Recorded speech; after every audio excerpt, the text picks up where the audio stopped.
فشر کے مریض کے لیے گوشت مفید ہے، اچھا بالخصوص چھوٹا گوشت تو اس کا علاج بنتا ہے، اچھا بڑا گوشت بھی اسے نقصان نہیں دے گا۔ اگر گوشت کھانے سے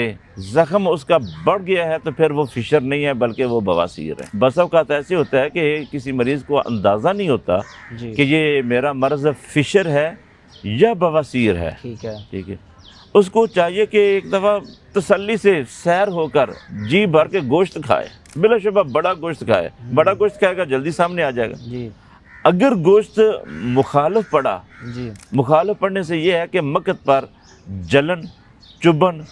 درد جی شروع ہو جائے گا یا بلیڈنگ شروع ہو جائے گی، جی جی تو پھر اس کا مطلب یہ ہوگا کہ یہ فشر نہیں ہے، بواسیر ہے۔ ٹھیک ہو گیا اگر گوشت راس آ گیا جی